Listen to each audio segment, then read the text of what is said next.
But what I would point out is this is the type of issue, though, that is extremely problematic for politicians, as you can imagine, because this is just going to fall down along economy, jobs, the typical lines that are easy to argue. That's a sellout, that's a compromise.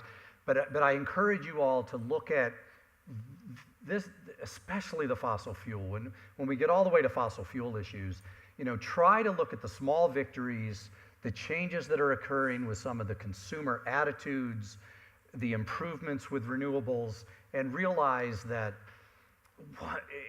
these changes take time. This is not a cop-out, it is just a reality. And one of the things that I've had to do in moving from the world I was in before, where I could just be an advocate fighting, where losing was really more acceptable, versus now, where we really have to move them towards success, is we can't take them losing battles every time. Yes, I could go get 50 champions to battle anything, but where would that take us? On the harmful algal bloom bill, for example, I'll say, Senator Inhofe, Randy Olson's in the room. Randy Olson did a tremendous movie on climate change. Well, Senator Inhofe is the one who coined the phrase, the greatest hoax perpetrated on the American people. That's what he thinks of climate change. Well, Senator Inhofe also almost died from a harmful algal bloom infection. So guess what? He actually helped us pass that bill. Helped us a lot. So we take our victories where we can get them. We just chose not to debate climate change when we're in there.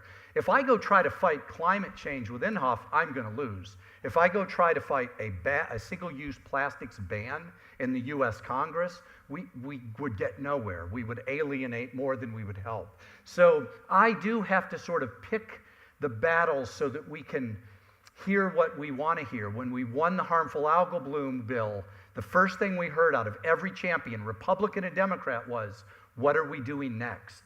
What ocean bill are we doing next that we'll win on?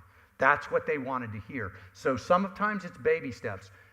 You're doing the right things with what you're fighting on plastic, but don't be discouraged when sometimes it's so slow, when we're up against not just big money and big jobs and big but it's an infrastructure problem. You're talking about changing the infrastructure of the entire world. That's not easy. I mean, it's incredibly difficult. It's an infrastructure problem. So it goes far beyond their ability to write super PAC checks. You have to change the entire infrastructure to change to renewable energy and to get rid of single-use plastic. That's a big deal. No one has the answer. I promise you, no one has the answer how to do that.